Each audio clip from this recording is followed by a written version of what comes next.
It's just different. It's different. I know I'm whipping different. It's different. I know I'm whipping different. It's different. I know I'm whipping different. It's different. I know I'm whipping different.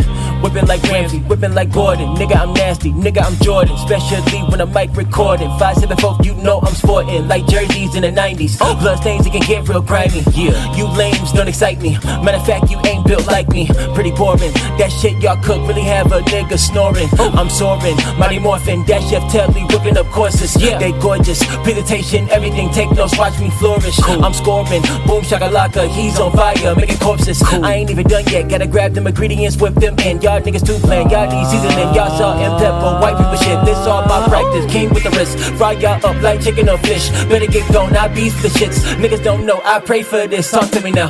What is this shit? You know it's dope. You know that it's different. Triple D, Dallas, Texas, man. Welcome to a very, very special edition of the All Pressure Podcast. I'm your humble, holy, and always handsome host, Black Ceasar. And I know you see we have a very special guest. Y'all make some noise for my dog, Sam Eguavoen, a.k.a. Slugger, man.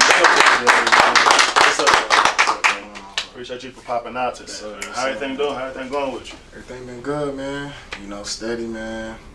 Getting through all the COVID stuff, and now we're back to normal, you know, just bought a house. Still in Miami living. Everything's good, man. I'm glad to be here. Good, you been having a good off season, been getting to the money. Yeah, solid. Obviously, I just got done working out. Fresh off the workout in the gym, man. Fresh off the workout. Don't stop, man. No, for real, man. So, man, I just wanted the people just to get to know a little bit more about you, you know. So, just if you could, just kind of take us to, you know, of course, you did go to Texas Tech. So, just take us from Tech, you know, how you went from Tech, you know, to Saskatchewan to Miami. You know what I mean? Like, how'd that journey go? Well, of course, I was born here in Dallas or whatever. Did that, played basketball, football. I ended up going to Texas Tech, and then you know, everything was cool out there in Tech. You know, I started off 4 years, and then come my draft time, wasn't getting no calls, nothing. So I was finally like, dang, you know, life really hit me. Like, I'm like, man, I'm not going to the NFL. Like, I gotta find something to do. And, you know, I had a girlfriend at the time, my senior year, so I'm just sitting there up there in the room with her. And, you know, she looking at me like, what's next? What's next? So I started applying for jobs. I tried to get a job at Double Nickel Steakhouse. There's a steakhouse out there in Lubbock. Applied for the job, man. They were like, and they knew who I was. And they're like, what are you doing? Aren't you supposed to go to the NFL? I'm like, nah, I need the money, man. Like, nigga, I need some bread. So I ended up moving back to Dallas and getting a job at Foot Locker, actually. Very humbling experience. So I was there, you know, just trying to make ends meet, get checks here and there, and I was driving Uber at the same time, trying to get some more income. And then something just came over me. I was like, man, you know, I still think I got some football left in me. So I ended up trying out for Saskatchewan. They had a tryout over there at Hebron High School in Carrollton. Did good in the workout. They sent me a contract, so then that's when my life changed again. Yeah. So I moved to Canada. I'm out there for 3 years. You know, for six months I'll be there. 6 months I'll be back in Dallas, and I still drive an Uber because we ain't get paid much there. Like through a whole season, you probably gonna come home with maybe $20,000. Okay. And that's nothing. That's minimum wage right there. So you know, I'm doing things, making money, making meal preps, working out, driving Uber. And I'll go back there for the next season. That'll be like from June to November. Mm-hmm. So I did that for 3 years, and then finally in 2018, I don't know, I just had like one of the best seasons of my life, whole football career. I remember that you went crazy. I'm crazy. Forced fumbles, pick six, block punts, tackles, big hits, all that just went crazy. You know, I can't thank God enough for that, because it's, at the end of the day, it's all him. It's all in his plan. Right. And after that, I felt like it was my draft day all over again, because every single NFL team was contacting me except for Dallas Cowboys. I don't know why y'all ain't contacting me yet. It's crazy, man. But y'all need to hit my phone now. Hometown hero. Come on, man. But yeah, so you know, within like a span of like 30 days, I hit 19 workouts. Man. From Pittsburgh to Cleveland to LA to, you know, I was just going everywhere to Miami, and then ended up signing with Miami. Had ups and downs while I'm in the league, but I just re-signed another contract with them now, so Blessings, bro. Blessings. this year should be a big year for me. I already know, man. Like I said, and just seeing your progression, bro. It's been beautiful, and you really had your walking testimony, fam. You know, like you said, knowing you since our years in middle school, we've known each other our whole life, and man, just seeing your progression, man, and just seeing you take on the game of football, seeing you take on that adversity, and now you're really seeing the fruits of your labor, man. It's beautiful, bro. So a couple questions, bro. So one, what is it like being in the NFL? Is it really, you know, like how you expected it to be? You know, you really feel like you living your dream? Like, what is it like in there?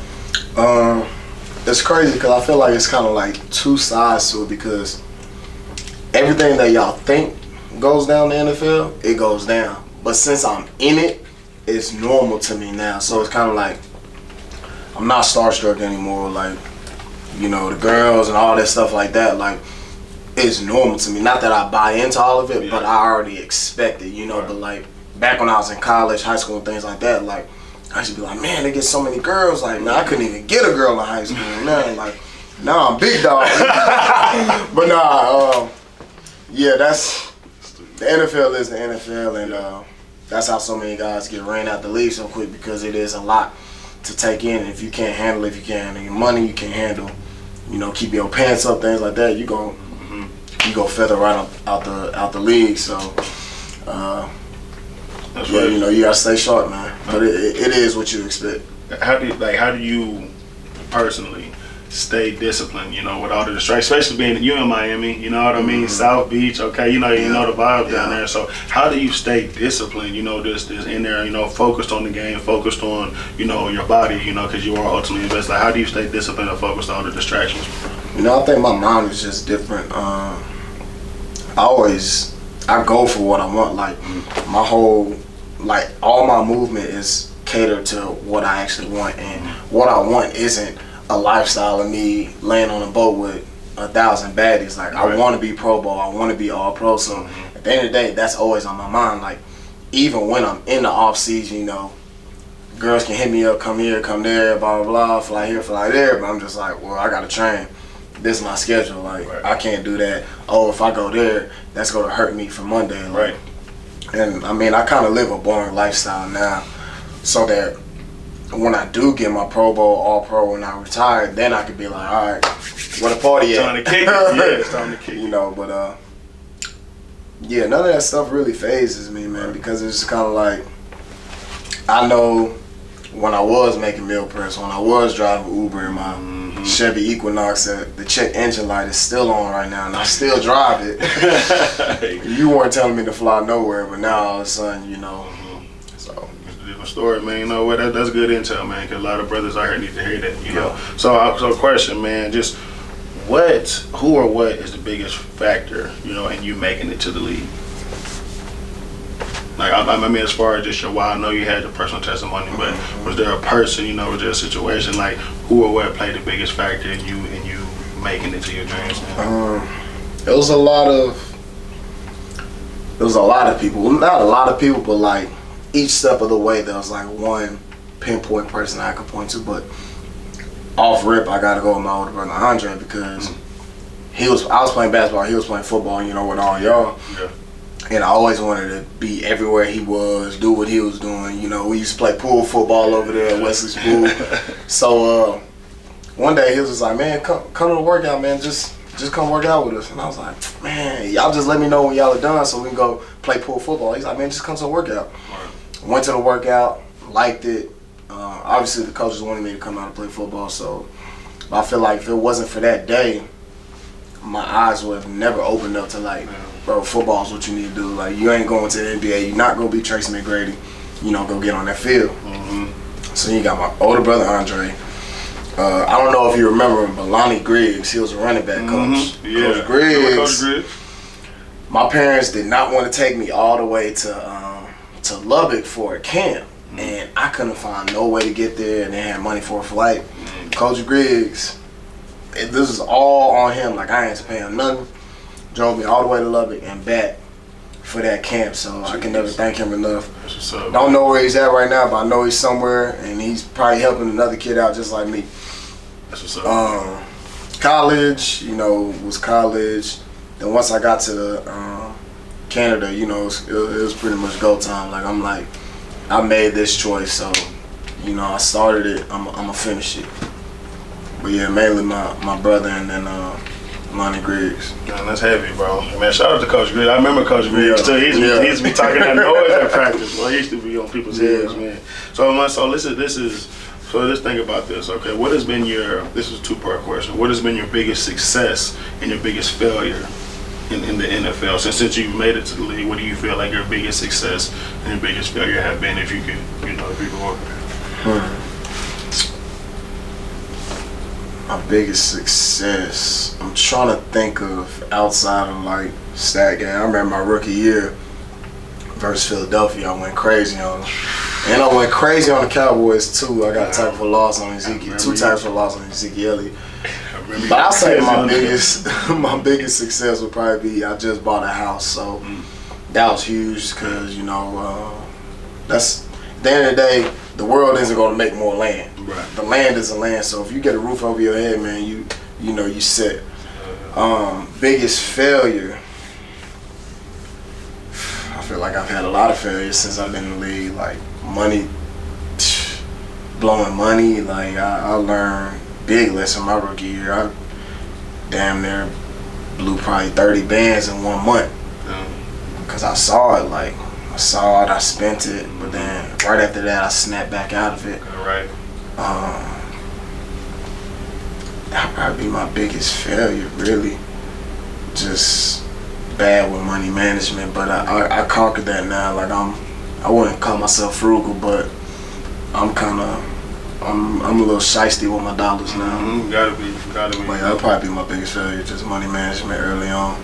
Good, man. This man dropping gems, bro. I hope y'all tapped in. Man. Once again, bro. If y'all just tapping in, man. We got Sam Eguavoen, aka Slugger, man. Miami Dolphins, number 49, man. Just signed a contract. This boy is in the closet, man. Make sure to show love, man. Make sure to tap in and follow him, man. So we're gonna talk game day, okay? We're gonna talk game day a little bit, okay? Do you have any game day rituals? Do you like do you have like the Dion where you come lay it out on the ground? Like, you know what I mean? You have like lucky socks. Like, do you have any rituals that you just have to have on game day? Man, you know, that's crazy because people always ask me that. I really don't have no rituals. Like, I have my like playlist, you know, I have my little baby, I have my future wife and Lucci. I really don't have no true ritual that I do. Like, I'll do the same stretch. Like, I do hot yoga and stuff, so I'll do my same stretch routine. But like OD stuff, like I'm not really like a big guy on routine or anything like that pre-game. My prayer will be the same. I always gotta talk to the man upstairs. But yeah, I mean, every game could be something different depending on who that running back is, depending on who that tight end, that offensive guard is. Like, okay, I'm glad you said that. Because that goes right into what I'm about to ask you. Okay, we're talking matchups. We're still talking game day. Who is the toughest matchup that today that you can just think of, like Alfred, that you've had, toughest player that you've had to go against? Let's see, I gotta go down the list. Oh man, I mean, it's like a scenarios. From 2019 to 2021. I think Joe Mixon might have been one of the toughest running backs we faced. For real. Joe Mixon, Nick Chubb. We got to play Cleveland again this year. These over here, real one. And they got Deshaun Watson, so yeah. Joe Mixon, Nick Chubb. I didn't really play against Saquon Barkley. Travis Kelce. Travis Kelce was nice. He's nice. He's nice. And also the other tight end from the Raiders, Darren Waller. He's nice too. Yeah. But yeah, I think a lot of people, like stat-wise and stuff, a lot of people won't be like, oh, Joe Mixon's not the top running back in the league.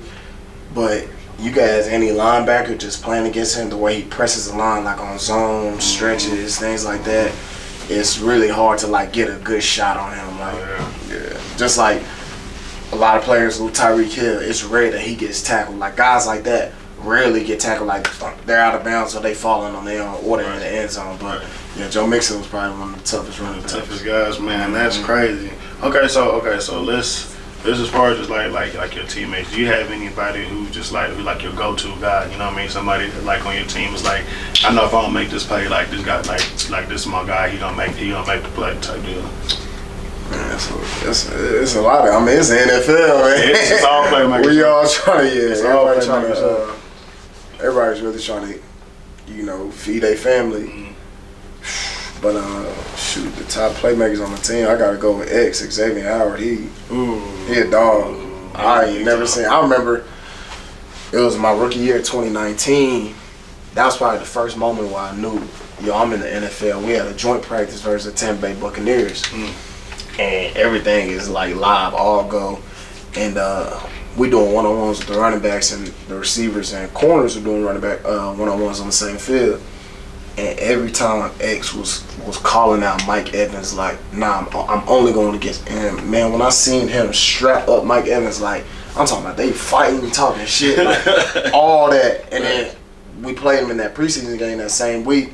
They dabbed it up like nothing happened. Like I was just like, man, I'm thinking they about to like really like, go at it, like. But just seeing them strap up Mike Evans like that, like, this is an all-pro receiver, Right. and this dude just making him look like. Like he on JV at Lakeview or something. But yeah, that's probably biggest playmaker on my team. Emmanuel Ogba, he went to Oklahoma State. He just re-upped to another contract, but yeah, those two right there. We're gonna make some plays. Man, so we're gonna step outside of football for a second, okay? So could you have went pro at any other sport outside football? You know what I'm saying? There's a saying, athlete is an athlete. I know, and I know you used to hoop. I remember you was on 2 state championship teams. So like, could you have went pro outside of football? And in what sport? I think my work ethic could be pro in basketball, but my skill level probably not. Okay. Any other sport? Nah, maybe WWE. I can see that. I can see you being cold. I can see you being cold. But nah, hell no, man. Football is it. Football is life, huh? Yeah. Okay, and then like, is there anything outside of football, man? Just like, outside of football, that you want to accomplish, whether it be, I'm not sure if you already have, or, starting a foundation or whatever, but like, is there anything outside of football that you want to accomplish and really leave a legacy here? I just now got in. That's why I accepted coming over here, because I just got into like public speaking. Like, not that I'm a great public speaker, but obviously I'm over here stuttering.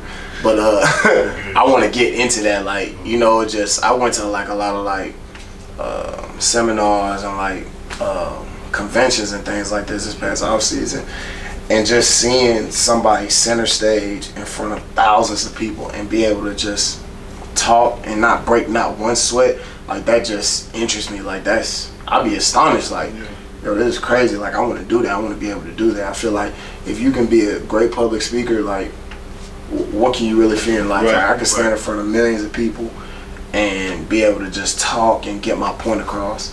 And I also want to work with youth athletes, like some guys that were just like me when I was a kid. Like, I didn't really have nobody that much older to really like talk to. Like, my parents from Nigeria, they didn't know football was soccer over there, so they didn't know none of that. My mommy didn't want me playing football, and me and my brother were pretty much like, we're both learning at the same time, so I didn't have no true older figure to like, shoot game to me, like spit gems to me and things like that. So that's kind of what I want to get into. Not coaching, but just, I'm just kind of that mysterious guy over the fence. Like, hey man, come here, let me tell you about that zone read. Like, hey, you want to boom, near foot, do that, things like that. Right.